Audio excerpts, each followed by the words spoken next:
you're watching Transbrations. Today's special guest is Miss Dion Peronneau. She's been a silent force in the entertainment industry for almost 3 decades. Her image development firm, the Dion Peronneau Agency, has the most sought-after visual artists in the entertainment business today. The child of West Indian parents, education and hard work were high priorities in the Peronneau household. Dion's father worked as an aerospace engineer, and her mother worked as a registered nurse, then studied to become a malpractice attorney. Dion received her formal education in Catholic boarding schools while living in Puerto Rico, St. Croix, Massachusetts, and New York before settling in Los Angeles. She attended Florida State University, majoring in biology and medical technology, where she received her BS degree in biology. The Dion Peronneau Agency represents top-notch professionals who concentrate in hair, makeup, wardrobe styling, and costume design. The Dion Peronneau Agency provides image professionals for movies and television. Her influence can be seen by millions of people daily. In the first 10 years, Dion single-handedly guided the Dion Peronneau Agency into becoming one of the most well-respected, sought-after image development firms in the entertainment business. The Dion Peronneau Agency has worked with some of the most celebrated entertainers, directors, production, and record companies in the business, making Dion Peronneau the premier agency to turn to when celebrities must look their best. Dion, thank you for joining me today. How are you doing? I'm great, and thank you for having me.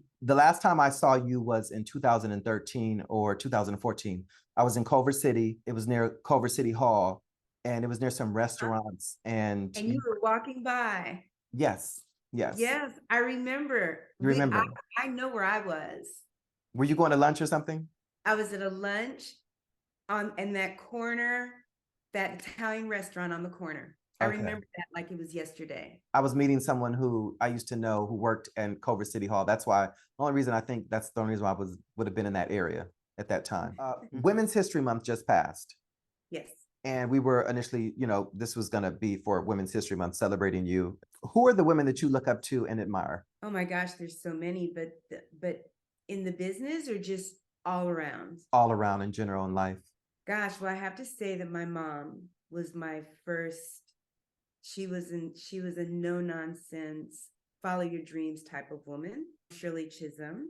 When you go contemporary, I look up to Michelle Obama. There are a myriad of women that I think that I take certain, different things from. Obviously Oprah, because she's a contemporary in terms of age, and I see what she's built. I want to say, rewind a little bit. Shirley Chisholm. I was just reading something where she was saying that grassroots. She was doing all the grassroots labor for men, I guess white men, and she was even writing some of their speeches. And so she said that's what really inspired her to start running for, political office. And then I know that she influenced Barbara Lee, Donna Brazile. Everybody. She was my first, the thing is, she was my very first vote. Really? As my very first vote for president. Do you remember what year that was? 1972. She's an amazing woman. And if I had one person that it was her and Barbara Jordan. Because Barbara Jordan was another one that, you looked up and you saw women that were in Congress, women that were doing big political things, and we just didn't see that. And still to this day, those two women opened the door for everybody. And I just saw Barbara Lee. She's amazing, but for me personally, it was definitely 100% Shirley Chisholm. Shirley Chisholm. Why is it crucial to uplift and recognize women of color, to celebrate them? Oprah Winfrey, Shirley Chisholm, Barbara Lee, Michelle Obama, and all the other hundreds and thousands of Black women? Because we probably are the most marginalized in society and the most maligned. Honestly, we're the ones that get everybody to vote. We're the ones that put people in office, but we don't really get that recognition except in our community. So for me, always putting them ahead is paramount. It's paramount. And what does sisterhood signify to you, and how has it influenced and shaped your experiences? That's an interesting question for me, because I don't really have sisterhood. I have women that I know, that I work with. Sisterhood is I can't say that I have that. Honestly. Okay. So you're alpha female. I'm kind of an alpha female. I You know, would I was raised agree by with my dad, and I that. think we had that conversation. You know, I'm kind of like a loner. So, I mean, I know tons of people and I have many friends, but sisterhood is something that I see other people have. I've not really had that. About you. Can you tell us about your background, your family's history, where you're from, your roots? So my mom was raised and is Crucian, which are people from St. Croix. How do you And say it? Crucian? Crucians, yes, that's Oh. what they are. That's what people from St. Croix are, Crucians. Uh-huh. And so when we were living in Puerto Rico, my mother decided, because of a racist school that I was going to, I mean, I didn't find this out till I was older. She decided to send me over to St. Croix to live with my aunt and uncle because it was, you know, kind of a bad situation for me. What part of Puerto Rico were you in? In Isabela. So I lived in Isabela, but I went to school in Aguadilla. So it was a good experience for me, but my mom said that they were, you know, that they would put me over in the corner because I went to American school where they spoke English, Oh. and a lot of white kids. Well, Puerto Ricans. Yeah, no, see, it was American school, so it was like not. It was mostly like Americans that were working on the Air Force Base. Okay. So they had their separate school, which is where Mhm. I went. My mother said that she went to just check out what was going on, and the teacher had me separated from everybody. And she said, I don't want that for my daughter. So I went to live on St. Croix. My aunt and uncle in St. Croix. I was 6. So I was a little bit too much for them. So that's when I first went to my first boarding school in upstate New York. I did that for a year. And my dad was like, again, it was no racism, because the very first weekend I had a roommate. Being an only child, I was like, oh my God, I have a roommate. She's going to be my sister. And that first weekend, I had my own room. I know the parents were like, we don't want her living with that Black girl. So I got my own room. But for me, I thought I was special. And I was the only one I've never had a thing of it's them, not me. You know what I'm saying? So I thought that I was being, you know, pulled out because I was special and I got my own room, and that was that. But when my grandparents came to see me, they told my dad, you know, this is not a good environment for her either. And then This would have been, and Dion, this would have been in the early 60s, correct? this was probably like 59. So it was the late 50s. 59, possibly getting ready to be 60, because I was 6. Yeah, so so it would have been 59. When did you start to have an understanding that those issues were based on? Child, never. Because until I moved to LA, I was always the only Black girl in the school. So I never thought of me being different. Now, when I realized that I was different was when I moved to LA, and I went from private school to public school. And when I went to public school, that's when I was like, oh, you know, it's LA. I was dark. I was short. I was a pygmy. I was teased unmercifully because of my accent. That's when I realized that I was different. And that's when I just had a really rough time. Okay. But racism, Black, white, I really found out about that when I started in the entertainment industry in LA. I mean, obviously in LA, in 1991. And we're going to get into that.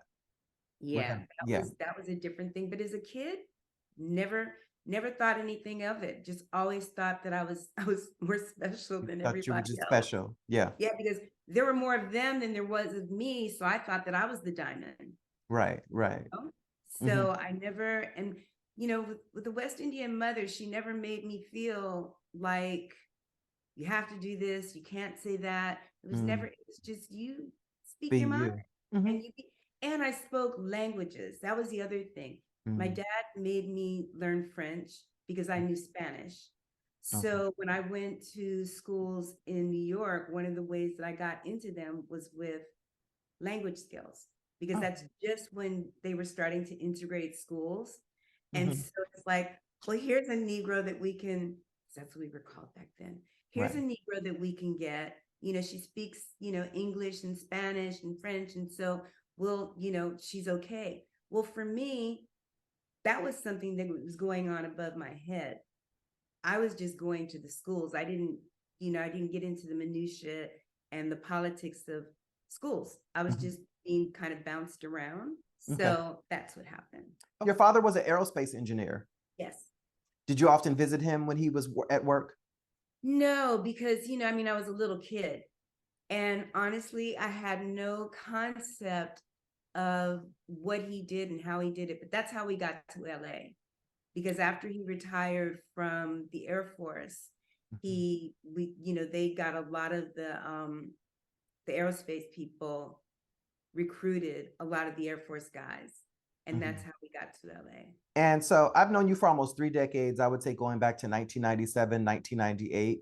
Yep. And in our initial phone conversation, I was surprised to discover your West Indian roots, ancestry. I shouldn't have been surprised because as a child, I had some Costa Rican neighbors.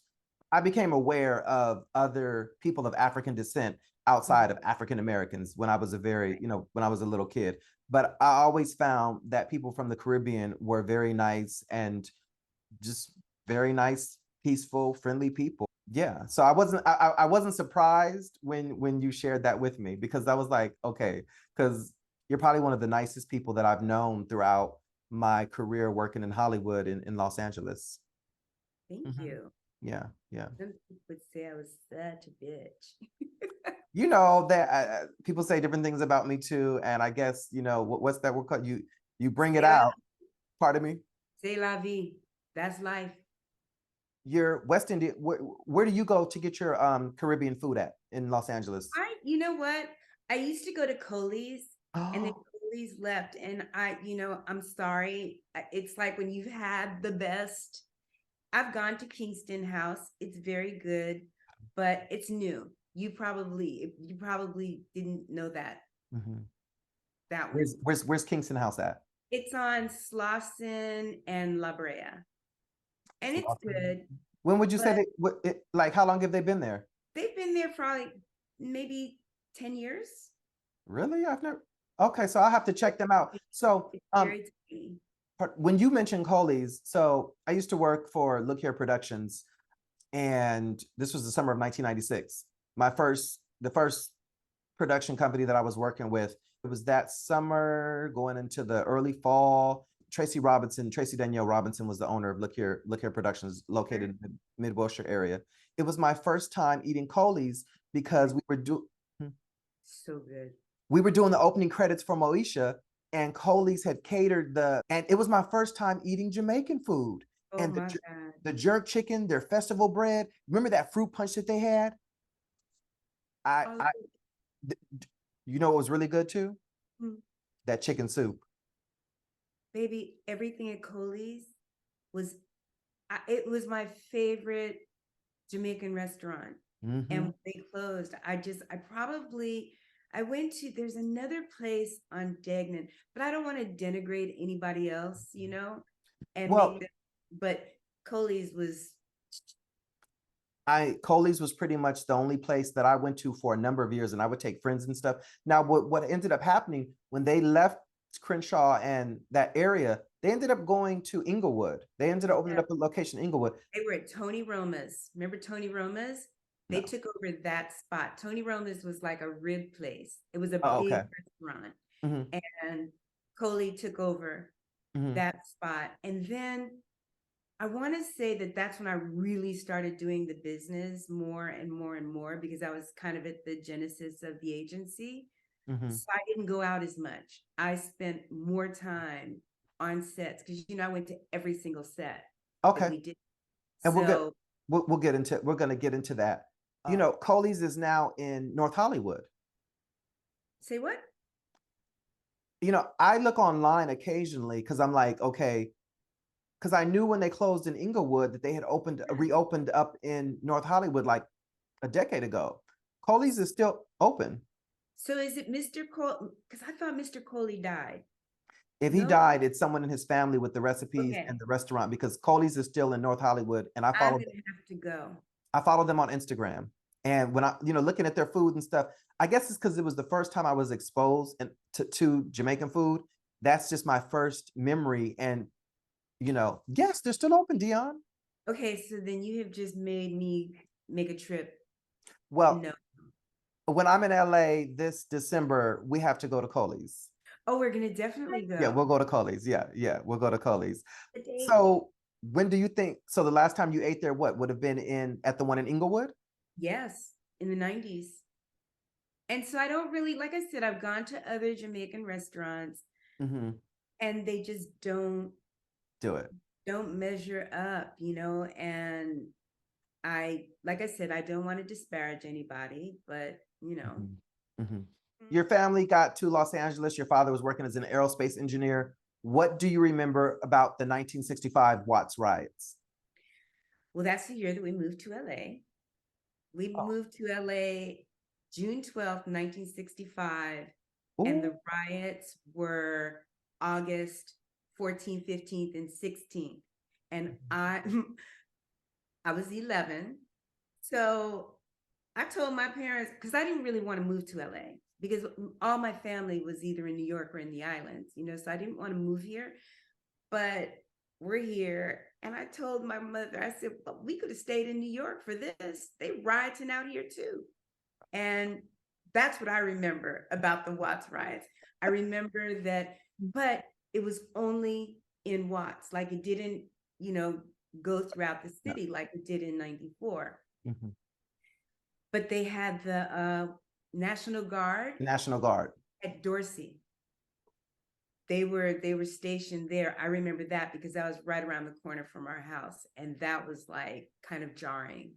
And so with you being 11 years old, did you understand like what was like? Yes, because at 11, I was much more aware so my mom went to the March on Washington. So I must have been like maybe 9. Yeah, I was probably 9. And I was very aware of civil rights and voters and voting and all of that, the political side, not necessarily the black-white side, but more of the political power and, marching for your rights, because I knew that the people in the South couldn't vote. So that part I knew. So here, once we came here, I was aware that police brutality had taken, it was the catalyst for the Watts riots. Watts riots. And so on a political level, I knew what was going on there. What, just 3 years later, 1968, you were going to Audubon Junior High School? I went to Audubon in 1965. I was in the 9th grade, I think, in 1968. So what do you remember about Martin Luther King being assassinated? Were you at school that day? I was at school. Yep. April 4th. I was at school. But what I really... Oh, wait a minute. This is the day. Girl, it's the day. Oh, wow. April 4th. I was walking around somewhere and I heard something. I was hearing a not Malcolm X. I was hearing a Martin Luther King speech, and I was kind of like. Yeah, I didn't think about it either. And then I was on Twitter, love Twitter, and I was like seeing all this stuff, and I forget that, this is the day, April 4th, that he was assassinated. And you know what? I didn't even put it together. I just remember the date because June 5th was when Robert Kennedy was killed. And so it was like just 2 months later. Back to back. So that was because my mother was super political. That's the other side. We talk about my dad, but my mother was like a revolutionary. Oh, okay. She she was very much involved with, Robert Kennedy's what do you call it? Campaign? His campaign. Really? Your mother worked with Robert Kennedy? She worked for him here in California. She was at the hotel when he died because they had just done the primary here, and he was doing his speech that he had won. Everybody, all of the captains, all of the Democratic workers were at the hotel when he was murdered. Wow. And yes, it was really, that year was a pivotal year for so much. And for me specifically, going to Audubon, because at that point there were a lot of we still had a lot of white people living in the neighborhood, Asians and Blacks. It was pretty homogenous. But that's why I don't love the Valley, because that's when a lot of people started moving away from this area, because I still live in the neighborhood that I grew up. When you say you don't love the Valley, what do you mean? Because the Valley are people that moved out of LA to get away from us. Okay. I got you. I got you. And you've been in the same community that you were born and raised in? That I was raised in. I've been in the same 3 blocks away as where I grew up from the age of 11 since 1965. That's why it was super important for me to stay, to get my house here where I live.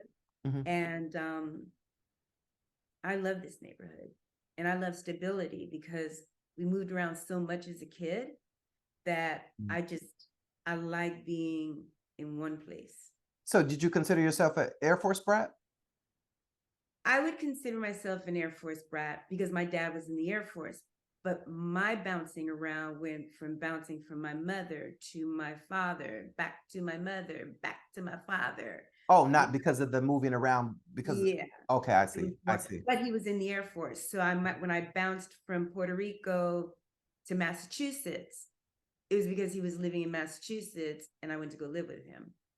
So I do kind of consider myself an Air Force brat. And so you had mentioned before that he raised you kind of like a boy. So did you end up having a tomboy phase? I did. You know what? I was raised like a boy in the sense that I had a paper route and I shoveled the snow like with all the other boys. Boys, for me, I just got along with them better. I had a doll phase. I mean, I had dolls, but I really liked hanging out with boys better. They were more adventurous. Like I liked going on adventures. I liked, that was my whole thing, exploring. We would go into the woods and, discover. Girls didn't necessarily want to do all that. And so my dad probably loved the fact that we went and found, shells when we were in the islands or this or that. It's like he pushed like boy stuff on me. So when would you say you blossomed into your femininity, your fabulousness? I got a boyfriend. And honestly, that wasn't until really and truly, I didn't see myself as even a cute girl until I got a boyfriend. And then he went to FAMU, I went to Florida State. And that's when I realized, I'm like, oh, I'm not so bad after all. Oh. So before that, I wasn't really I wasn't really considered like the cute girl. So I never really tapped into that part. So you went from California to Florida State? Yes. What kind of music were you listening to when you were in your teen years, college years? What music did you enjoy? So it's so funny. In my teen years, I listened to pop. I listened to obviously Motown, but I was more into English bands. So the Beatles, number one, and Dave Clark 5 and that whole English beat sort of thing. That was my thing. So, and my dad, before that, he was a jazz purist. So I listened to Nancy Wilson and What's a jazz purist? Jazz purist is a person that doesn't listen to anything else but jazz. So they don't listen to any other genre at Mm-hmm. all.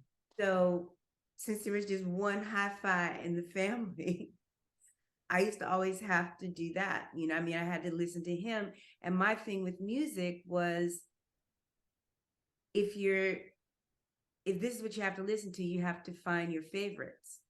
And so I found my favorites. Mm-hmm. And my favorites were Stan Getz, Nancy Wilson. Yeah, probably those two. Mm-hmm. But the Beatles were the first pop group that I ever said I need to get a radio.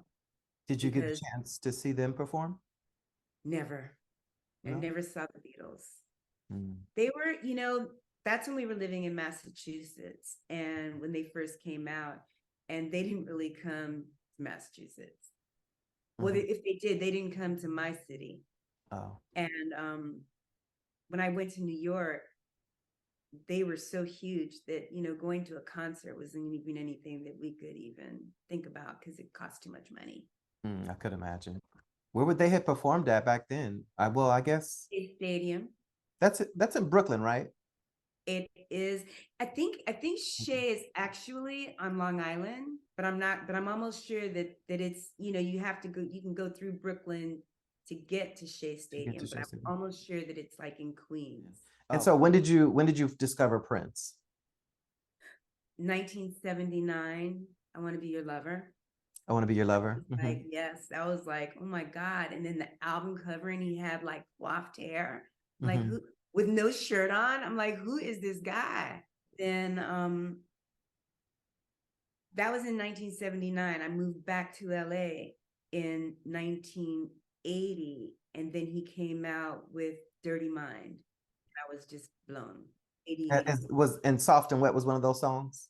You know what's so weird? I think Soft and Wet was actually an album that that one missed me.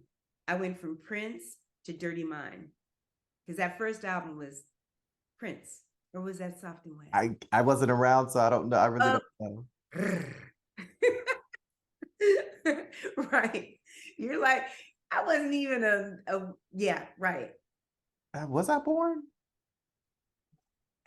Well, Prince became. Even if you were a baby. I was a baby. Yeah. Yeah, you were a baby. But yeah. I think that I just know that when I became a huge fan was Dirty Mind. I still play that album to this day. Do you have the vinyl? Do you still have the record? Oh, you said vinyl. I probably do. Like, I have albums in there, like lots of albums, but I don't have a turntable anymore. Because, you know, now you have the Buzz system with the CD player. Do you even have CD? Do you still have some of your CDs? Are you kidding? I've got thousands of CDs. I haven't seen a CD in. Baby, I have so many CDs that I don't know what to do with them, because you can't throw them away. Because in the 90s, they sent you everybody sent you their release. Yeah. And so I have everything from the 90s. I have like a stack, and then I have a huge bin full of CDs. When and where did you first see Prince in concert? The first time I saw Prince in concert was at the Coliseum, and I think that was in 1981. He opened for the Rolling Stones.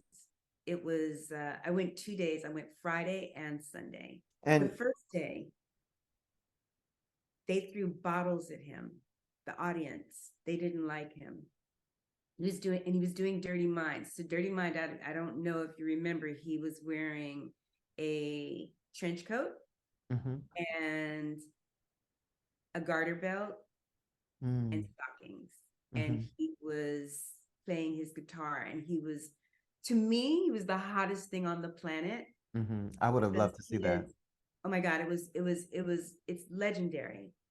And the first day they were throwing bottles at him, and he was literally playing and dodging stuff being thrown at him. And the second day, they didn't allow bottles in, and they were throwing tennis shoes at him. And so Mick Jagger And came out. so the second day, because they couldn't throw the bottles, they threw the shoes. They threw shoes. And I just remember saying, wow, first of all, I'd never seen anybody, I hadn't gone to that many concerts at that point. And I was like, people really act like this? How do you throw things at an artist while they're, and to me, like I said, Prince was huge. So Mick Jagger came out on stage and said, listen, you can do this if you have to stop doing this. This man is a genius and he's going to be a huge star. And Mick got off the stage and Prince continued playing and they started throwing things again. And he just walked off the stage and never came. Wow. And that was it. And that was my first time seeing him. And Mick Jagger had said that he was going to be a big artist because of that, or? Because he was, the reason that Mick had him open for him was because he saw the talent. He knew where Prince was going to be. Okay. And if you were listening to all genres of music, like most musicians do, he already knew the genius of Prince. It was his audience, because it was James Thurgood and the Marshalls. It was Jay Giles Band. It was Prince, and then the Rolling Stones. Okay. So you had people, there were a lot of different genres going on there, because James Thurgood was kind of like that. He wasn't my favorite. I know we were having a conversation. You had said that you like Little Nas because he reminds you of Prince. So much. I like artists that are completely oblivious to other people's opinions. Where they just walk in their truth. Ooh, I just got goosebumps. They walk in their truth. And it doesn't matter what anybody else thinks. It's kind of like what I was saying about going to school and being the only Black girl. I thought I was the diamond. I thought they were the weird ones. Yeah. I'm the one. I love that in him. And he's young. And that's another thing, it's like people really, people now have an opinion about everybody, but I hate when they have an opinion about him and try to pull him down. They do a lot. It's like, child, please. He's a kid. He will grow up. But it's interesting that we're talking about him. Elton John sees him. He does. You know what I'm saying? Another Brit who says, you better pay attention. I love that. I love their commercials. But yeah, I love him.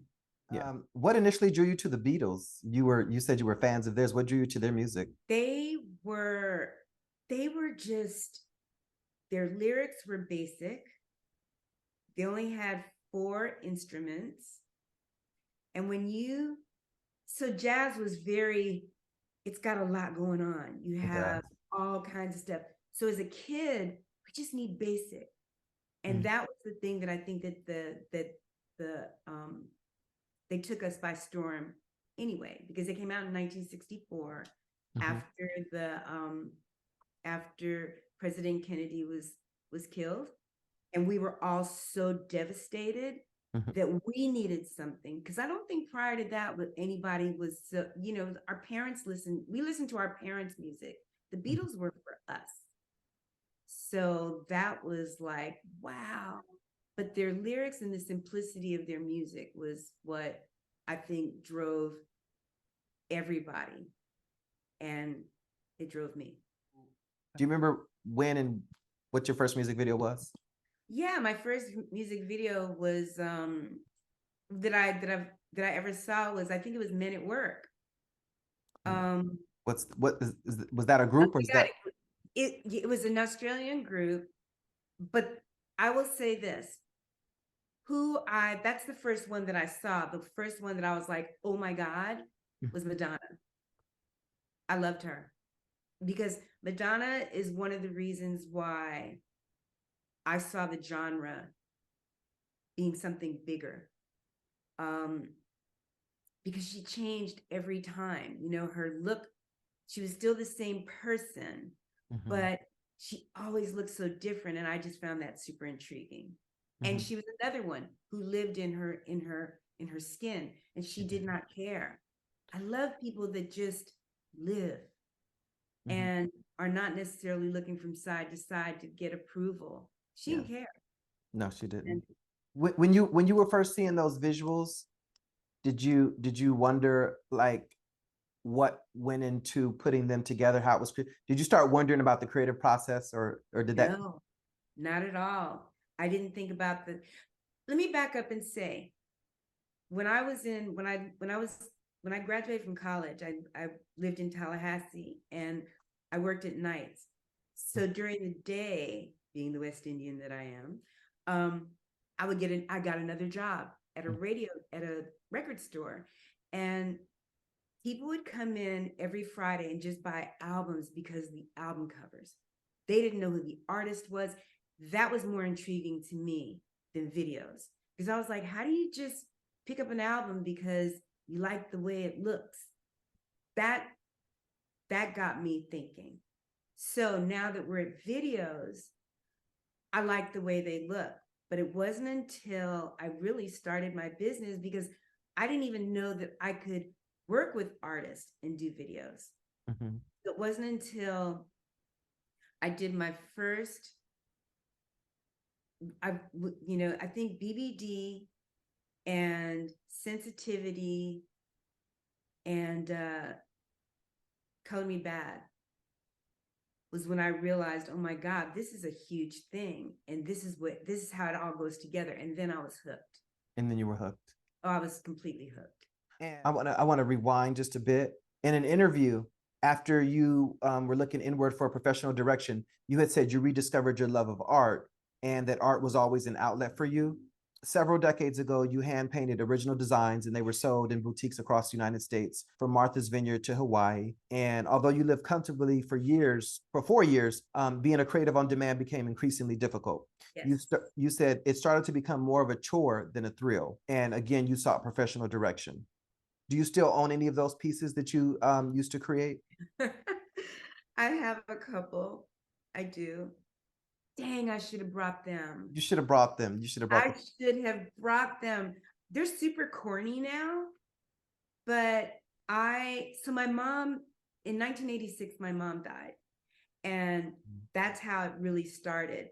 She was given 6 weeks to live. And that Christmas, I didn't have a lot of money. So I gave, I hand painted some sweatshirts and gave them away. Okay. Right. So then when she was in the hospital, just to have an outlet on weekends, that's what I did. And I started selling them to people at the hospital. And then that's how it became a business after she passed away. And your mother was not, because at that time you were working at a hospital, correct? I was working at St. John's. I was working in the emergency room. But your mother did not pass at that hospital. Yeah. She passed at the hospital that you were working at.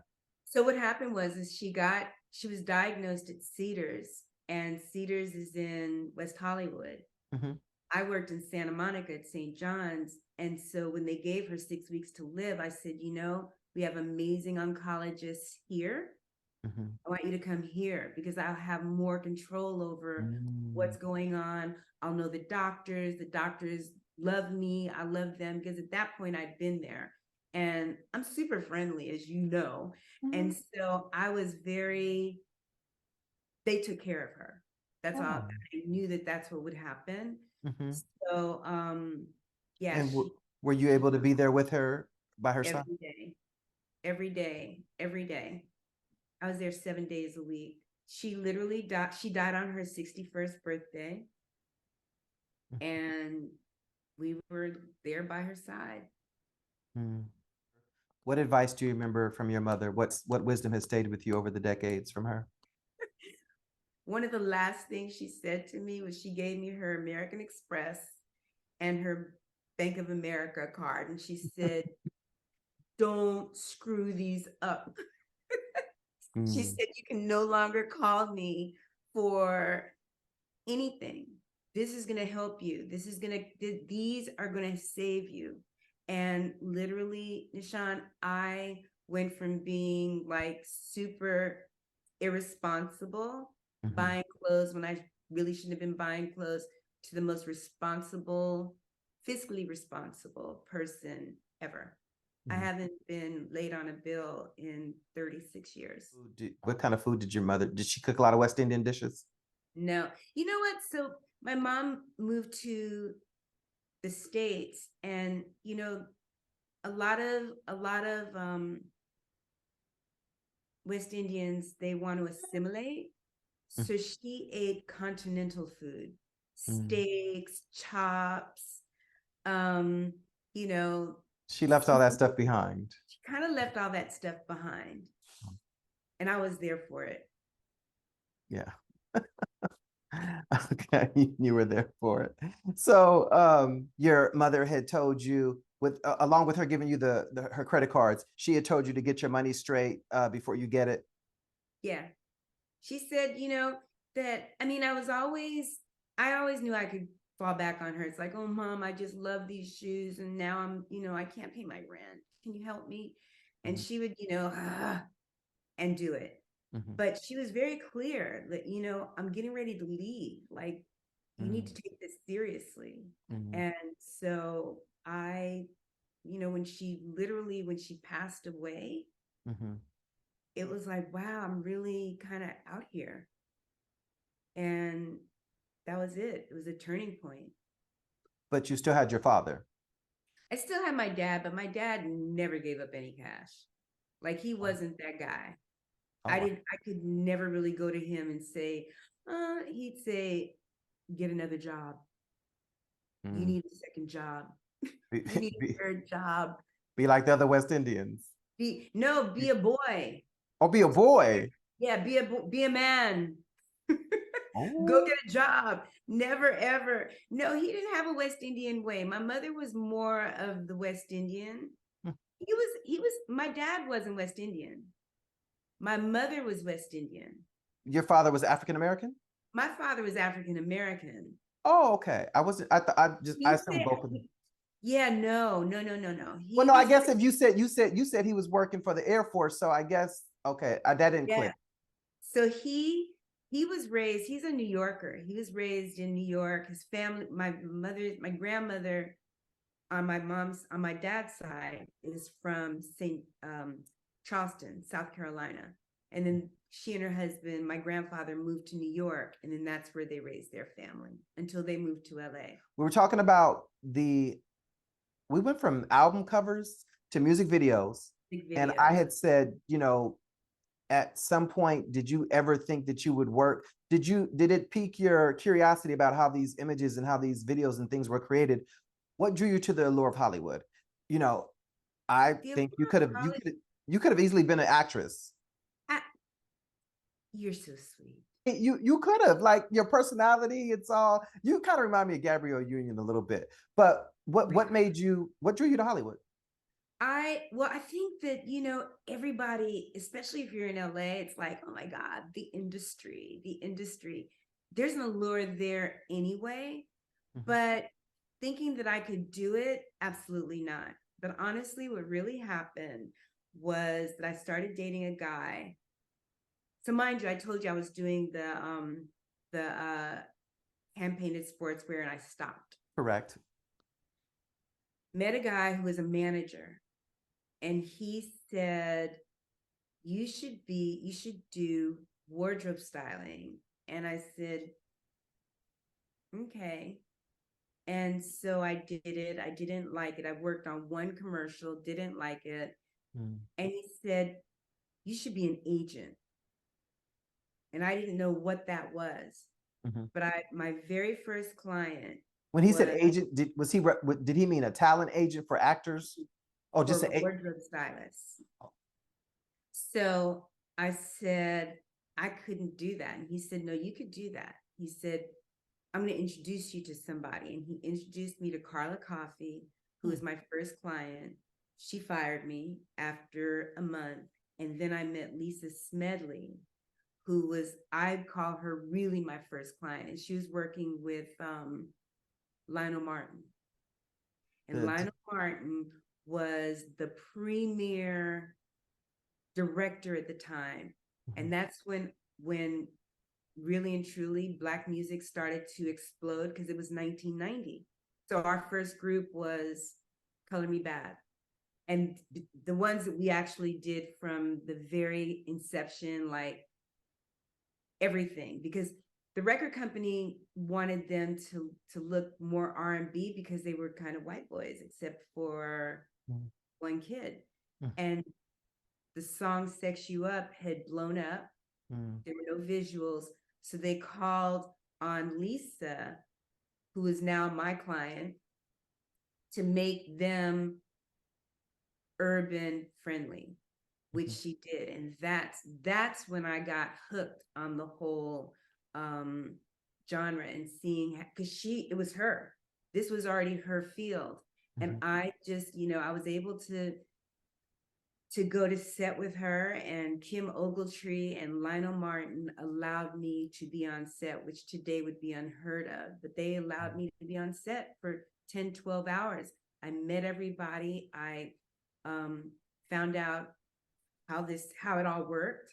For the next, few years, it was just him, but then all of the production companies started going after, they all wanted, a Black director. And then the rest is history, because that's really how we grew up. You launched your business in 1990. What were your initial projects or ventures? Well, the first one was Color Me Bad. What's Color Me Bad? What happened? So all of the record companies, so now like a lot of the production companies are coming to us, and I'm getting more and more people in at the record companies, but they would never give me like established artists. They only gave us baby acts.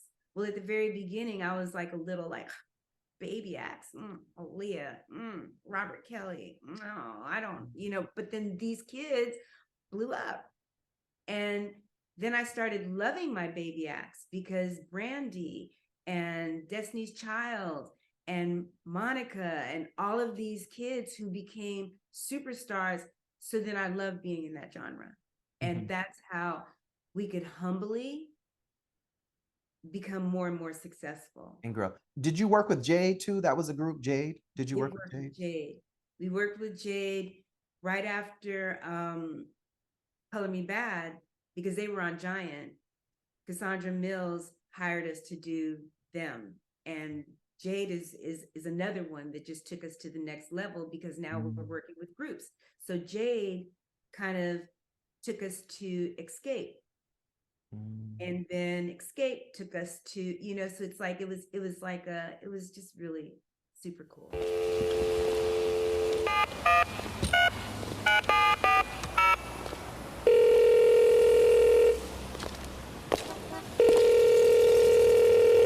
Hi, we're not in right now, but if you leave your name and number, we'll get back to you.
You can't hit a target that you can't see.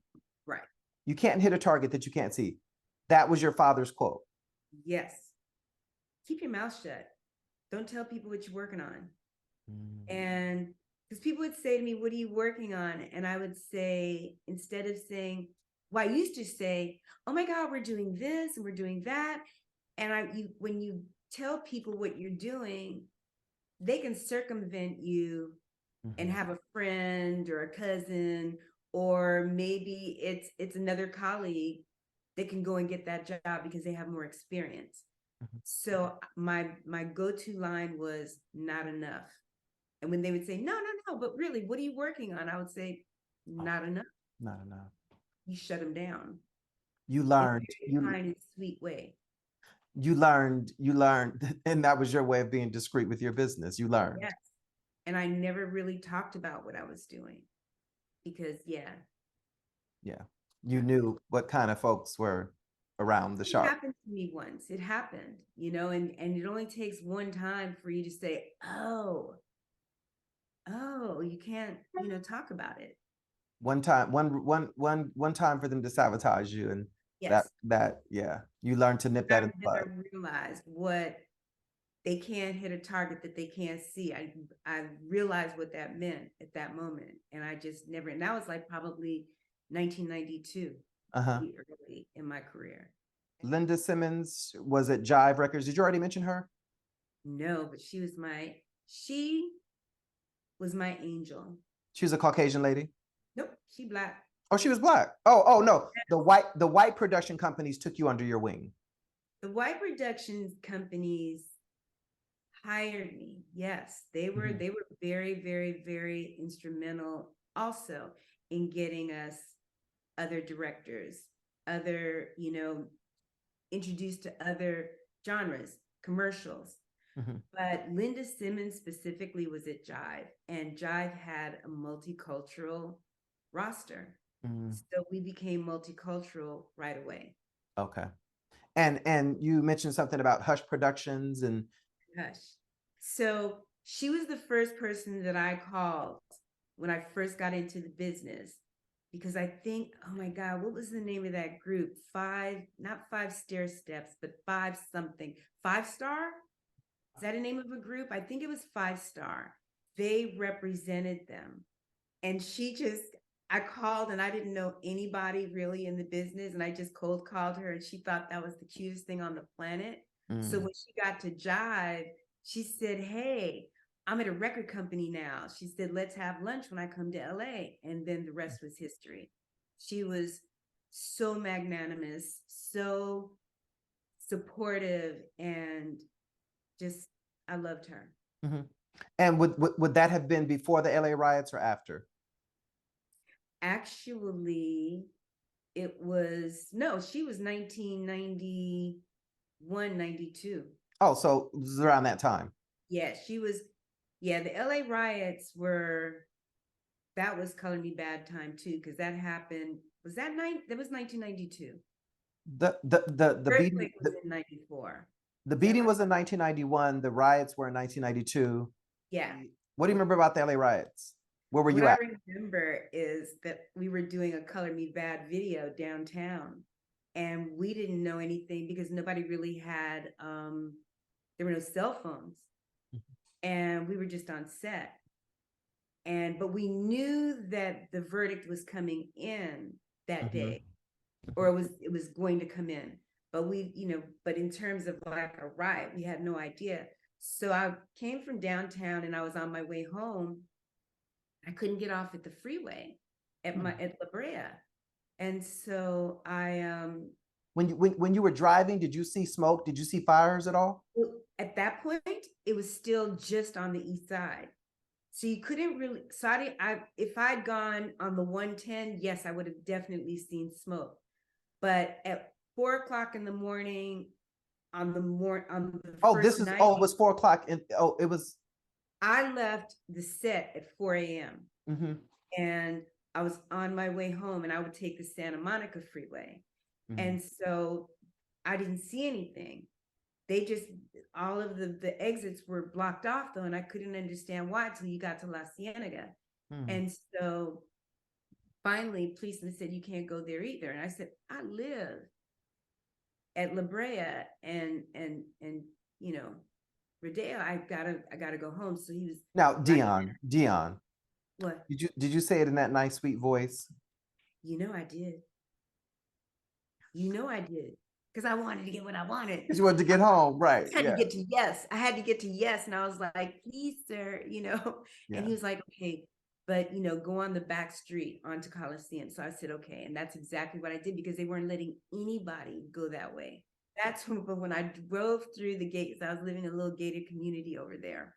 A guy was coming through the gates with a shopping cart with a microwave and a whole bunch of stuff and I was like, what are you doing? He said, oh man, he said, there's a riot. I said, a riot? And he said, yeah. And I said, what happened? And he said, you got to go down to the May Company. We just looted.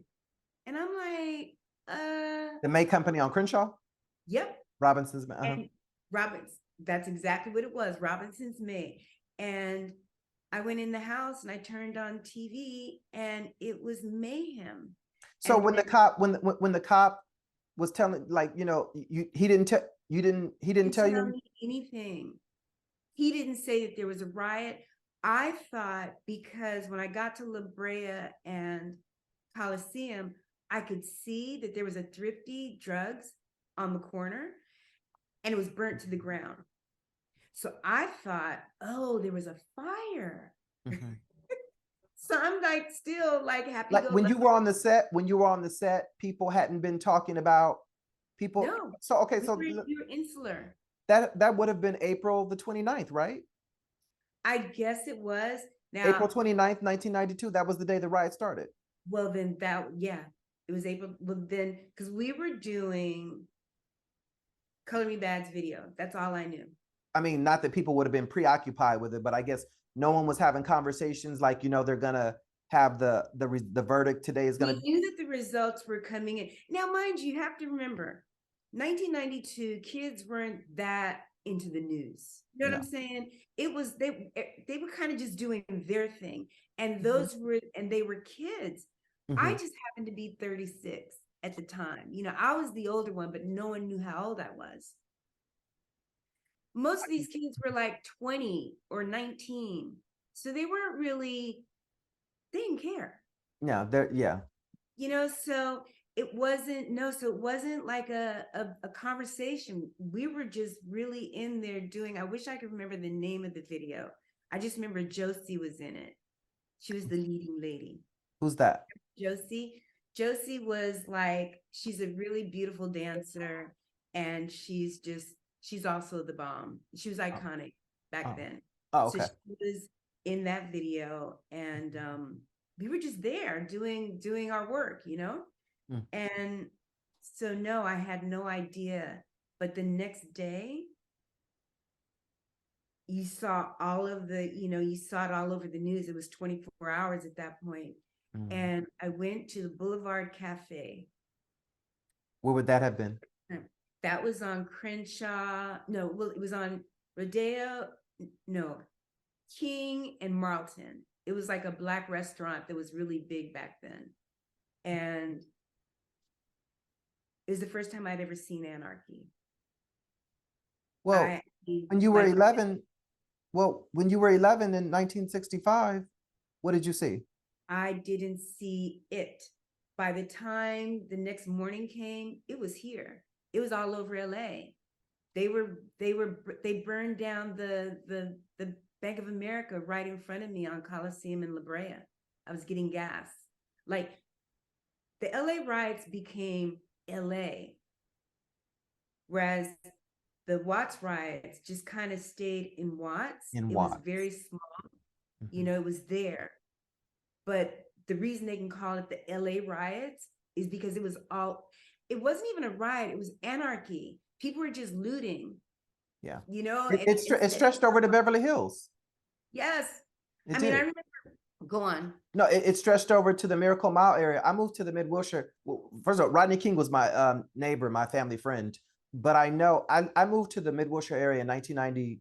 I was going to say 1991 and 1999. And there was a Firestone. They had set that on fire. But I know that there were a lot of stores on Wilshire in the Mid-Wilshire area that had gotten looted and robbed. And stuff. It wasn't a girlfriend of mine, but there was a producer. He was a white guy who did R&B music. I can't remember his name, but he had a Black girlfriend. somebody did a drive-by and shot her in the leg right there on Fairfax and Wilshire. I'm telling you, it was all over. This was during the 1992 riots. This is during the riots, yeah, because they ended up having a curfew, you know, so you couldn't be out after 7 p.m. Mm-hmm. So did you stock up on like supplies and stuff for a few days? I I didn't. I was still going and getting food because let me tell you something, for the first, because this 92, I did not turn a profit till 93. So every meal that I ate was on set. So I didn't really know. I was still going to the Boulevard Cafe to eat. Was that the last day of shooting the Color Me Bad video? I mean, well, did the riots interrupt production? It was? It was the last day. What was really interesting is that Lisa went to go do returns, and she was on San Vicente, and they told her to turn around because she's going back to the Beverly Center. And they were like, she says, but I have to do returns. They were like, we don't care what you have to do. You ain't coming into Beverly Hills. So she called the stores and they were like, it's okay. She's being super conscientious. And they were like, no. And the guys were staying at the Montrose. Oh, the Montrose. And so she went there and stayed with them because, you know, they got a room and blah, blah, blah. But I was over here, I'd never seen bands of teenagers just roaming the streets and not caring. Did a lot of did people in your community, did they have a lot of new stuff afterwards? Yeah, but then again, like I said, I saw him, that man doing that. He said, I got mama a microwave. But I wasn't really, I didn't really have a lot of friends in the you know, in my complex. Even though I'd been there forever. I'm kind of insular.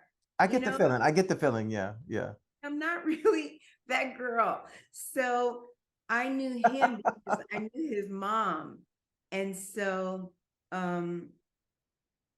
so I don't know what other people had. I just knew that I was scared for the community. I literally, you know, they were burning stuff down. They were burning all around us.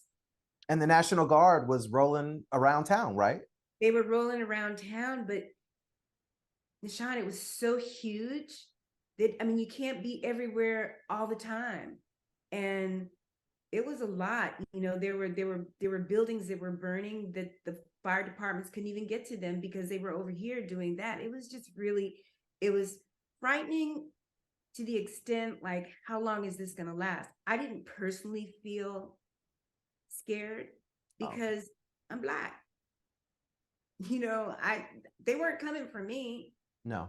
It wasn't like I felt personally afraid. I felt afraid for the city and what was going to happen to these kids.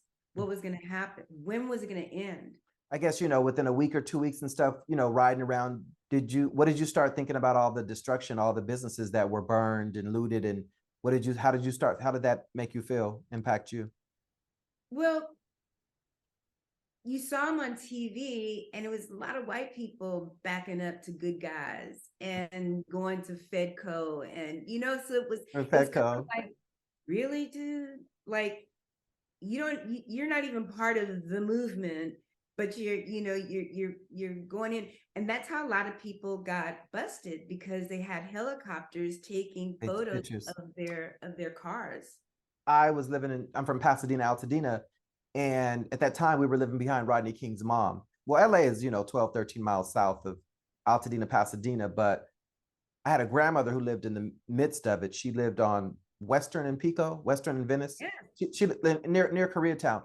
But a lot of the media coverage that I can recall, and if you look in the media and stuff even now, you pretty much only see Black and brown people pretty much looting. You see those pictures.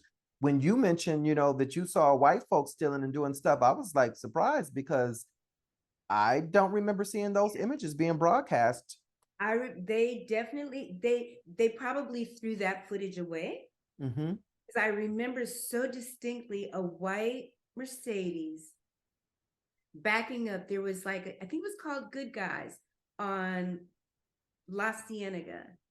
And La Cienega, what? I think it was La Cienega, maybe Santa Monica. It was up in like going towards Hollywood. Oh. It was far away from Vermont. Oh. You know, even La Cienega and Rodeo is far away from Vermont. But there were a lot of white people over there as well. But I think that they showed black and brown.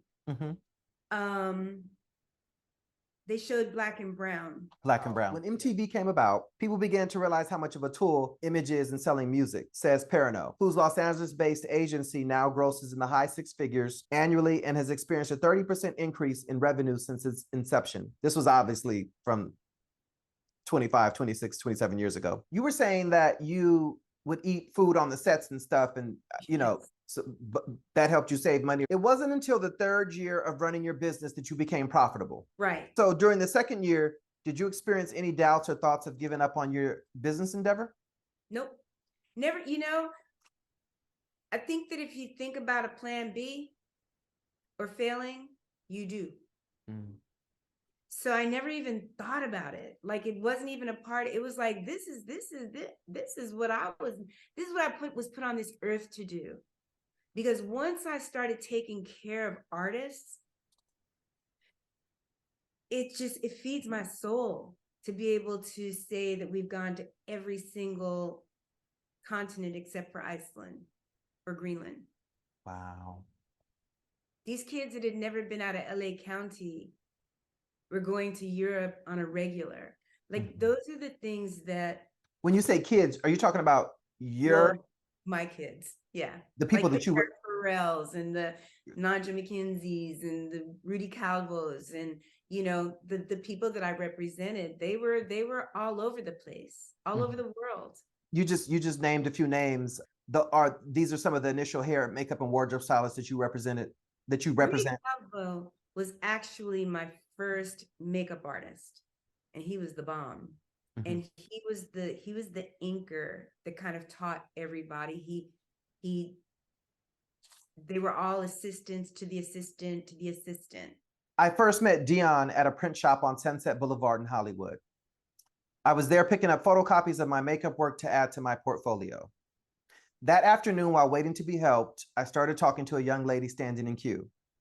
We immediately hit it off and discovered that we had a lot in common because we had both attended Fairfax High School. At the same time, I shared that I was a freelance makeup artist and would love to show her my portfolio. She told me she was working on putting together an agency that represented not only makeup artists, but also hair and wardrobe. At that point in my career, I was represented by the Zenobia Agency, who I had been with for over 7 years. I told Dion that day I was looking for new representation and that we should exchange numbers and keep in touch. Meeting Dion Peronneau that day turned into a 17-year-old working and personal relationship. When it came to taking care of business, she was always on top of things, making sure that we, her artists, were being taken care of. We have seen people come and go, and we have remained good friends to this day. Rudy Calvo. Okay. That's almost gonna make me cry. No. He was the first. You know, Rudy, when I met him at that print shop, he said to me, I'll say this. I don't remember him saying he was looking for new representation. What I remember him saying was, I want to help you. Here's my number. You call me. I'm going to teach you everything you need to know about this business because I'm a makeup artist. Okay. That's when I used to go to his apartment. I think that when he saw how serious I was about this, he came to me He legitimized my agency, even though I had Lisa. Okay. And Lisa was big in the Lionel Martin world. Rudy was big in the world already. And I just remember him, going to his house, and he, we would go to lunch, and he was so supportive and tell you about all the older history of music and the artists and all of it. Because see, I didn't know that you knew him. He is He did my makeup once before. He was amazing. He is. He's amazing. He is amazing. But I know that that he's, he doesn't do makeup as much anymore. Correct. But yeah, 17 years we were together. And he's still my artist. It's just that he doesn't do makeup. He's your, as you describe him, he's your apple tree. He is the apple tree. He's the tree. Everybody else the branches. He was the beginning of everything. And he was already working. Was he already working with Patti LaBelle at that point, or? Yes, he was already with Patti, and then we were able to get other artists because he was so amazing. So that when the record companies again started calling for makeup at the very beginning, I would only send him because he was my only one. Then we had Chris Maldonado. Chris Maldonado, Rudy started his career because he said this little, Latin guy, because Rudy's Latin. He said Chris was Puerto Rican, correct? Chris is Mexican. Oh, okay. I don't know why I'm thinking he's Puerto Rican. He was Mexican and Rudy is Costa Rican. And so he said, I wanted to, give this kid a chance. They did that Jade video. They wanted to take Rudy on the road, and Rudy said, I don't think I want to go on a road. So they said, well, what about his assistant? And that's how Chris Maldonado got into the business, because what was supposed to be like 2 or 3 weeks turned into 3 months, 4 months, 5 months. And again, the rest is history. And then I introduced him because he did makeup and there was only one job. Eric was doing hair at the time. So I said, I want you guys to meet. I want y'all to be best friends because I'm going to start putting you out as hair and makeup. A team. And that, because back in the early 90s, they wanted hair/makeup because that's what the white kids could do. And they didn't understand that with Black kids, it's not so much. If you have somebody that's doing fabulous hair, they're not necessarily doing fabulous makeup. So I would put them out there, but it built their rapport, their resumes to get all of these artists so that when I sent them out, I could say, he's a makeup artist, he's a hairstylist. And then in the middle of everything, Eric decided he wanted to do makeup. So he started doing makeup. And so now he was truly a hair/makeup artist. And that opened up that door for him. The fall, winter of 96, going into 1997, I was doing extra work on Moesha. I knew Chris. I started, I would see him on the sets all the time and everything. I met Rudy at some point in 1997 or 1998. And I remember we used to go eating, and, he always would talk about, the older African-American women that he worked with, and, talk about his love of R&B music. We saw a play one time in Santa Monica. It was me and someone else and Rudy, and I don't remember what the play was about, but yeah, Rudy was always talking about, the like, I guess, would it be considered vintage Hollywood? Yeah, vintage Hollywood. The older, huh? Vintage music. Vintage music. Yes, vintage music. Yes, child. Vintage music. And Eric, I met Eric. Well, I must have met Eric in 1997 at some point or two, because Eric ended up doing my makeup for my 20th birthday. Eric did my makeup, and I still have those photos. I'm sure somebody out there does have pictures of the makeup that Rudy did for me. I don't, but I do have the pictures that Eric did. It was for my 20th birthday. Chris, I can't say, I knew who he was, but I didn't know him. And you worked for Moesha and didn't know him. That doesn't shock me. He was another insular one. Actually, you know what? Yeah. And so, you know, a lot of the gay boys and stuff that I knew, they would always just be like, yeah, he was I would actually, he was kind of antisocial.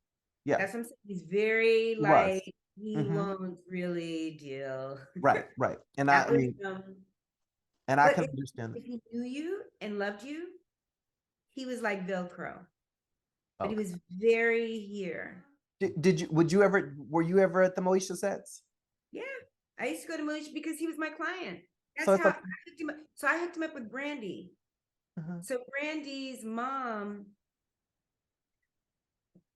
I think she was on Arista.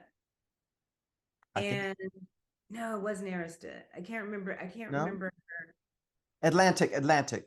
She was on Atlantic She because was I on just Atlantic. this Daryl Williams, and they called me about working with her, and I drove out because I heard her music, and I was like, I really want to work with her, and so she let Chris, because that's what it was.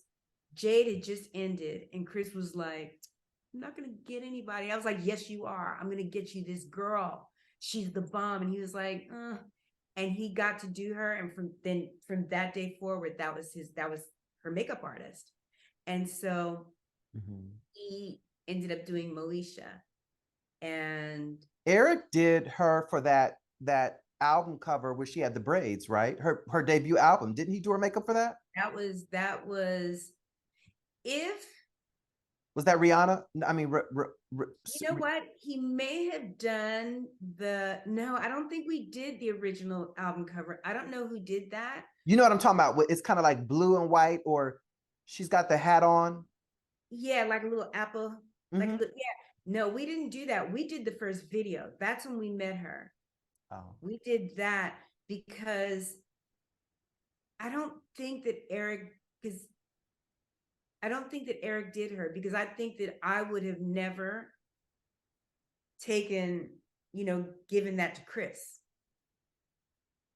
and I would have just continued with Eric. With Eric to the videos, as opposed to breaking it up.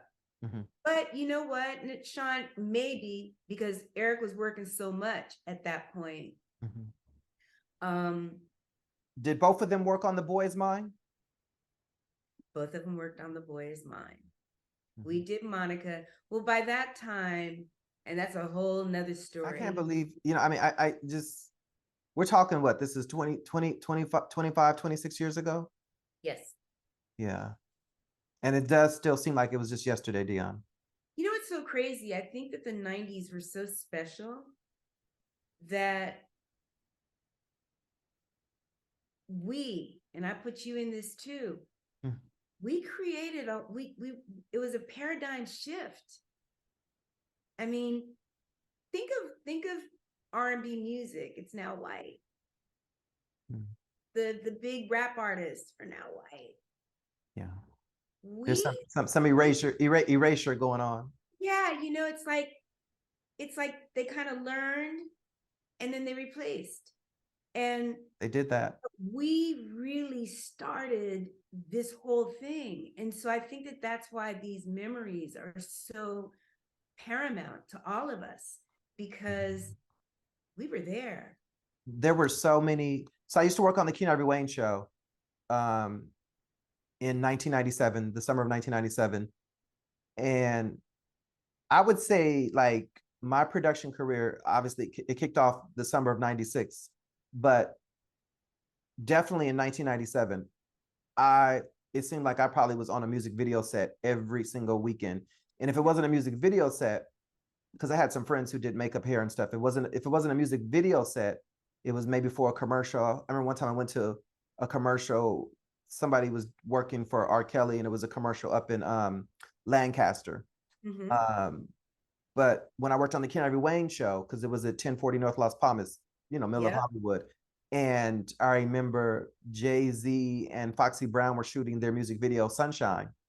And, when I look back at it, I'm like, why wasn't I taking pictures, of being on these different sets and stuff? You and I are the same. You and I are the same. You I didn't wish have I had taken- pictures? I don't have any photos. I literally, you're gonna You laugh. see, I have to get up. I have to get up for this one. This is the only photo that I have. And Rudy Calvo did this makeup. And look at both of us. It's Olita Adams, and we both have red lipstick on. He made us both up that day. So I went to the set. I didn't take any pictures. None. Not one. That was the only time I took a picture. I just saw that today on the floor. So tell me this, because I know with the music videos, the record labels would always have a photographer taking stills, right? Arnold Turner. Oh, he was usually that guy? He was the only guy. So I'm sure you're in some of those images. No, he would take pictures of the artists. Oh, wow, wow. Not of the background. Just because the record companies would have him there doing for photos, for publicity, and all of that. Now you talk about somebody with an archive. It's him. Is he still around? He's still around. I just saw him, and I keep asking, when is he going to do the book? And I think he's really waiting. Because when I say he's still on sets to this day, he's still doing stuff. They still call him. African American? Yeah. What music video set stands out to you the most in your memory? What? Ooh, that's a really good question. The one I was the most excited about was probably, well, there's two. There's Try Again by Aaliyah, because that's when she, from the movie, from Pick Yourself Up and Try Again. Yeah. It's been a long time. We shouldn't have left you without a dope beat. Step two, step two, step two, step two, step two. It's been a long time. We shouldn't have left you without a dope beat. Step two, step two, step two, step two, step two.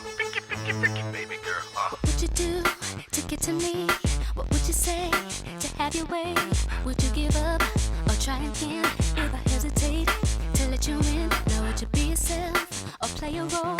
Tell all the boys I'll keep it low.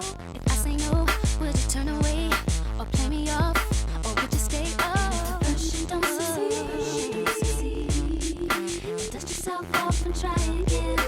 You can dust it off and try again, try again. 'Cause if at first you don't succeed, you can dust it off and try again. Dust yourself off and try again, try again. I'm into you, you into me, but I can't let it go so easily. Not till I see what this could be eternity or just a week. We know our chemistry is off the chain. It's perfect now, but will it change? This ain't a yes. This ain't The first ones that I did with Color Me Bad, those were all really exciting. Trying to think of really like, oh my God. Well, I was really excited about working with Prince, but I didn't go to the set. When you say working with him, what do you're some of your clients? Pardon me? We did the video, but he was another insular one. You did what video? I think it was called Sweat. Something Sweat. Oh, really? Well, Yeah. wait, I was gonna say that would have been in the 80s. No, that This was is in the 2000s. oh, This 2000. This is like one of the last ones that he did. Is the name of that video? I think it's called something Sweat. And you didn't go? No, because Prince was not that guy. Right. So I used to work with Antoine Fuqua at the very beginning. And so, because we both started at the same time, and he did The Most Beautiful Girl in the World. And we had to do, so when I first started, like I told you, I didn't know anybody. And now you know everybody. No, well, he said, I want you to come work for me because you don't know enough about production. And I need, if you're going to be successful, you need to learn about production. He was with Propaganda, which was the company back then for music videos and commercials. So I went to go work with him and to work behind the scenes. And so he did that Prince video, and they had to get some background, some pickup, because they didn't get something. Okay. So I had to double for somebody in the video. So you only see the back of my head. Oh. But the Prince was not, he didn't want you talking, he didn't want you looking at him, he didn't want any of that, you know. So I always heard Madonna was like that. I never worked with Madonna. Yep. I learned that on that shoot, because they gave you a whole set of things. Don't do this, don't do that, blah, blah, blah. So I was like, okay, I'm not going to engage him, because A, I don't want to have him pissed off at Antoine. And B, I don't want him pissed off at me, you know? So I'm gonna have to watch that video again. You said it was the most beautifulest girl in the world? The most beautiful girl in the world. And I am, so, you know, there's a famous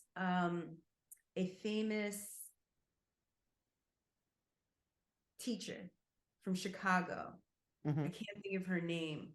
And he has her in the video, and she's talking to her babies, and then they have a back shot of her looking at the screen of her babies, and I wave. That's me. Okay. It's just the back of my head. Okay. But like I said, that was the first time that I ever worked with him, so that when we actually did the video, I knew that I wasn't going to go down there, because I wanted to work with him again. And so I just stayed away. I stayed away. But he hung out with the crew. They did parties. That one video turned into like the agency going and doing jobs with him, like probably for a month. And every weekend they were working with him. So your relationships just kept growing and growing, and business just evolving, and you know, honestly, Nahshon, it kept going and going and going until 2001. 2001, the reality is, and I went to my artists in 1999, 2000, when Napster came about. And I told them, we need to get into commercials now, because this is not going to be, music is not going to be tenable, because they're not going to give these budgets like they've been doing it, because the record companies aren't making money. And they were like, yeah, I'm making six figures. They didn't believe me. But I think that 9/11 accelerated the plan. And they got rid of R&B. They got rid of Black departments incrementally. the A&R marketing, publicity, across the board. Incrementally, it went Chopped. down. Chopped. Yeah. And so, you know, when I tell people that, they're like, no, and it's like Jagged Edge, 112. I can go down the list of kids that you just kind of didn't see after a while. And so what the record companies did is they just kind of combined all of the pop artists under pop. So the Jay-Z's, the Nas, the Brandy's, the, you know, Destiny's Child, they were able, you know, they were there. And so the production companies, a lot of the Black production companies started suffering. And so would you say that Napster also, in 1999, Napster also had a significant impact as well on the music industry? Oh my God, Napster was the thing. It was even before 9/11. It was Napster. Napster was the beginning. Napster was the beginning. Napster was the, as they say, the canary in, you know, the canary in the mine. You know, you throw a canary in the mine, you can tell if the canary dies, it means that there's not enough oxygen. Oh, it's a saying. But so that's basically what we were. You know, it was like Napster was the beginning of the end for us. And I remember telling them, you're not paying me a commission to just, sit up here and have fun times. I'm here to read the Wall Street Journal, look and see what's going on, to know what's going on. And but again, we're talking about kids. Back then, Dion, what Hollywood trades were you reading? I was reading everything. Well, back then I was reading Billboard, but I'm more of a business trade. The trades tell we're doing great. As long as we're in the top 10. I used to call us the bull market, Billboard upper left. That's because 1, 2, 3, 4, 5, 6, 7, 8 is over here. On the right, you're already at 50. So you want to be in the Billboard upper left. Okay. As long as we were there, it didn't matter what they were saying. But what really matters is what's going on in the business world. And what's going on in the business world is the corporate world, which is the BMGs and the Sony. Correct. And that's when I started realizing that Napster is a huge thing. When I saw it on the cover of Newsweek magazine, which I got every week, and I told the artist, I made them come into the office, and I said, we've got to really take this seriously, because if they're telling us about it, it's like we've already hit the iceberg. It's a real thing. This is the real thing. And like I said, because they were doing so well monetarily, they heard me, but they didn't hear me. I'm going to read a quote, okay? Oh, go ahead. We were still working. I mean, it's 1999. It didn't change until 2001. So we had two more years of just doing, working and doing and being and all of that. It was again, incrementally. We get to work on many Black commercials, but we don't get to do mainstream. We are pigeonholed before they even know what we do. And so this was in June of 2000 that you had made that comment. Yes. And earlier you had kind of mentioned you started talking about racism when your childhood experiences with racism at the age of 6 in the boarding school and in Puerto Rico, and then once you moved to Los Angeles. So at what point did you realize the extent of racism within the entertainment industry? So I knew that there was a division, but I didn't think of it as racism so much. There were two things that happened. The first thing was I represented Ari. Do you know Ari? He's really good friends with Rudy. Ari Harris. He was my first. He and Rudy were together the day he's a wardrobe stylist. They were together what day? The day that I met Rudy.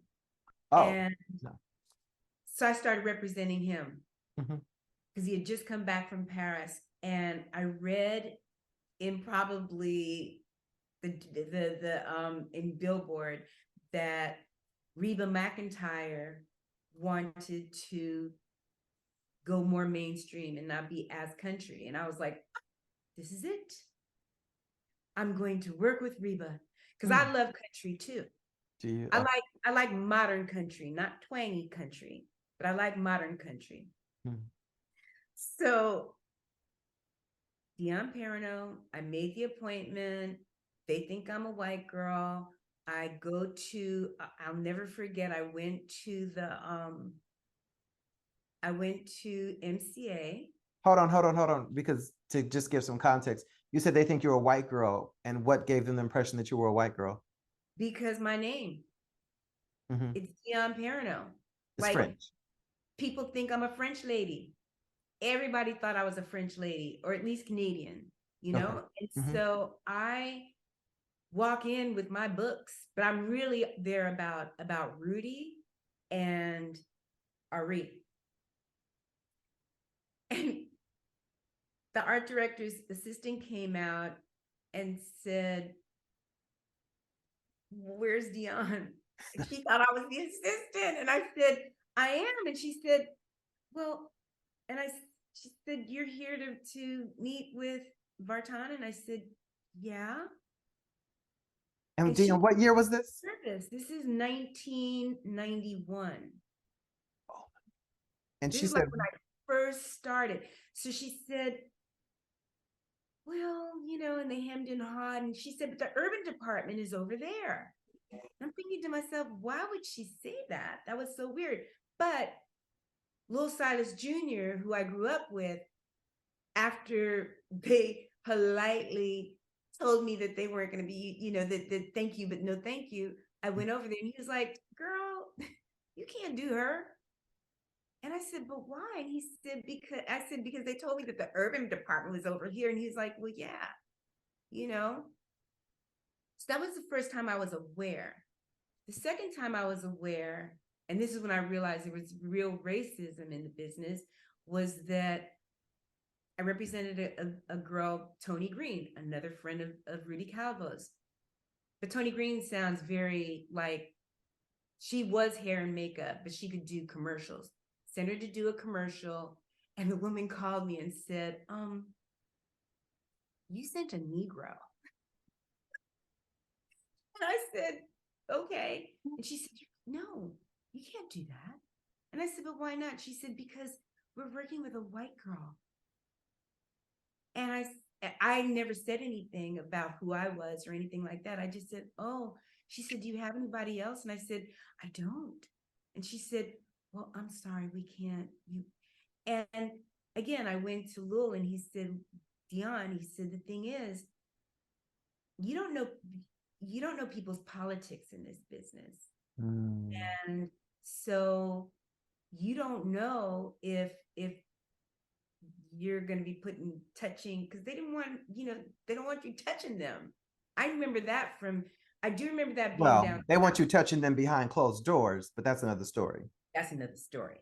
Yeah. But so I was like, wow, okay. And then that's when I realized that, okay, so I had white production companies that were so cool with me, but we were working on Black artists, but I didn't care at that point. At that point, I knew what the game was. The ruse was up. I'm going to, push for this. But we eventually did work because, again, Linda Simmons had NSYNC and Backstreet. And so we were able to work with them. And no one cared. Yeah. Because you had a Black woman at the helm. So that's when I realized that there was a difference, and that it was going to cost me. When did you hear that old saying that white folks' ice is colder? I heard that saying like down south a lot, and I still never really understood what it meant. But Eric Farrell actually is the one who said, because the mainstream agencies would come after my clients all the time to try to poach. And they did, they did. And I remember being super sad, and he said, child, they think white man's ice is colder. He said, it has nothing to do with you. It's just that, like sometimes these artists would go on set and, somebody might say, I'm talking about while they were with me, and they, I'm putting them in a position where there's other artists, and they say, oh, what agency are you with? And they'd say Dion Peronneau. Oh, well, I've never heard of them. It's like, and so I'm here with you. Yeah. So depending on how secure you felt in your worth, your own worth, it's, I think that they felt more established if they were with a mainstream agency. But actually, Eric is the one that said that to me. But I'd heard that many years. This is back to your French name, Dion Peronneau. So that was just one reaction. It was thank you, but no thank you from that lady.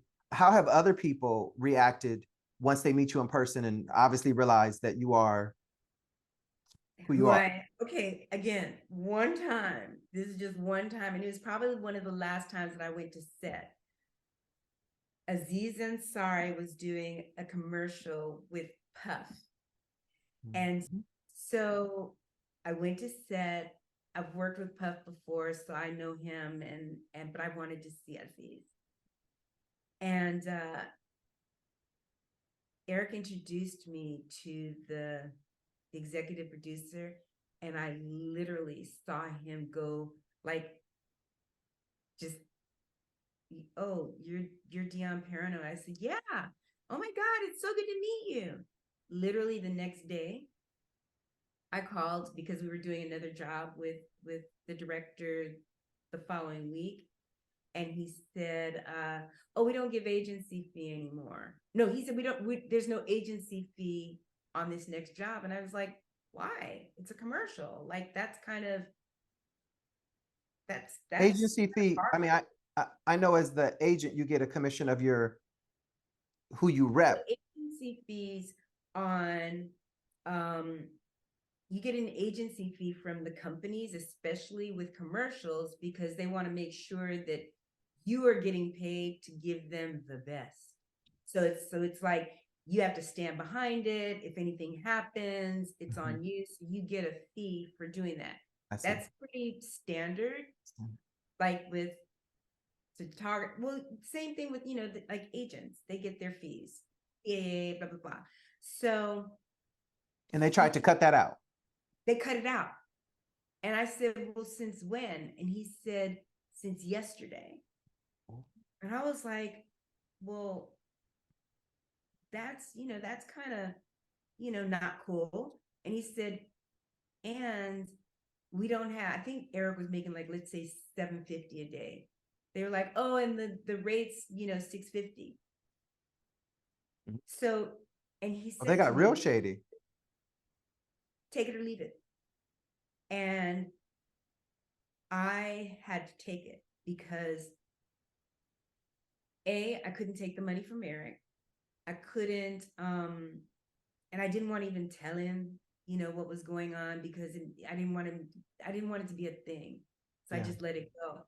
I did go to the director about 6 months later, because that's like half of my salary. And now they're lowering his rate. So, but every time the director worked, he did work with him. So I didn't want to, end the gravy train altogether, but I was suffering. So I went to the director and he said, my wife just had a baby. I can't really, I got to pick my battles. He said, I'll see what I can do, but nothing really happened of it. It's like it was. So then that's when I stopped going to sets. I never went to another set after that. You fixed them. I fixed, well, I just kept our doors open. Right. I fixed it for all of us, because the reality is, if you have people that are trying to get rid of you, they don't need to know who I am. Let them think that I am, whatever they think I am. Just pay me my money. And hire my artists at top dollar. Wow. That's very interesting. Very interesting. I'll say that again. Idris Elba, the actor, he recently received online criticism when he expressed his reluctance to identify himself solely as a Black actor. And this was despite the Black community's response, reminding him of his identity. In your opinion, why is it crucial to view yourself as a business rather than as a Black business? Because if you can't see that Idris Elba is Black and an actor, that's like us going around saying, I am a Black woman. Well, everybody can see that I'm a Black woman? I mean, you know what I'm saying? It's like, I'm a woman. That's obvious. I'm a woman. That, I don't have to say I'm Black and a woman. It doesn't matter. I'm a woman. Do you know what I'm saying? So I thought, but you know what? People are looking, I really feel the society is so angry for whatever reason. It's true. That they're just shooting a bullet at anybody, because that was the dumbest thing I'd ever heard. It's like, why can't he just be an actor? I didn't see a problem with it. Well, the thing is, Miss Shawn, if he were super lights, like I always think that, oh my God, what's his name? the man from he's with Zoe Kravitz now. He did the Sexy Man movie. What's his name? He's tall. He's I want to say beefcake. Like, yes, him. he's been showing his ass a lot. No, he did the stripper movie, the boy stripper movie. Oh! I was thinking about Lisa Bonet's. No, not him. No, her daughter's boyfriend. I know you're talking about. It starts with Channing Tatum. Channing Tatum. If Channing Tatum, I swear to God, I really think he's black. He's from Louisiana. Right. Yeah. But he would be a person that would have to say, I'm a black actor. Because he doesn't look black. Okay. If he were black. Right. If he says it, yes. Idris Elba, it's obvious. So because and same thing with the business. This is a business. It's not a black business. It's a business. Does somebody say, well, I'm a Chinese business. I'm an Irish business. They're just in business. And it's like, sometimes we can be our own worst critics. Mm-hmm. And this is what my mom used to say, the crab in the barrel. Mm-hmm. Like, he is a black actor. It's obvious that he's a black actor. And they had a problem. Well, I shouldn't say they. There was a problem with him going up to be James Bond. I remember. Why can't he be James Bond? James Bond was it's a book series. Mm-hmm. You know what I'm saying? It didn't have black or white. It could be a Chinese man. So to make everything like he's negating who he is, and he's married to a black woman. You know what I'm saying? It's like, come on. Yeah. Point that gun at somebody else. Yeah. That gun at white folks that are trying to erase you. Mm. But instead, you're going to point it at him because he says he's an actor. Yeah. It was. They say in the 90s, miss me. It was ridiculous. You've been in business for 32 years this October. You've been in business 32 years. During our phone call, you told me that you've done over 10,475 jobs. You have the invoices completed and you still have all those invoices. After 32 years, what is the driving force behind your business? Staying alive. Mm-hmm. You obviously were able to make that transition after 9/11 and Napster, and how once the black music got sabotaged and erased. It's staying alive. You know, it's like at this point, quite honestly, I've painted myself into a corner. You know, it's like, what am I gonna do? This is it. You know, that's what Michael said. This is it. Like, this is it. Like, there is nothing else for me to do. I have to keep pushing ahead and trying and getting and being and doing. Yes, my 10,000 it's a landmark, you know, but the reason I have all of those invoices is because it's in FileMaker Pro. And so FileMaker Pro keeps all of your, you know, because the deal memo turns into the invoice that turns into the receipts that I send to the artist. It's all in one app.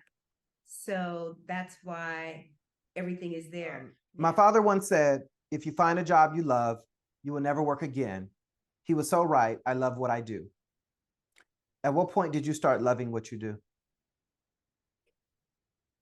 The day I got a $600 commission, one job, I was like, oh, I'm home. This is it. Like, I was working at the hospital. I think I made $600 a week.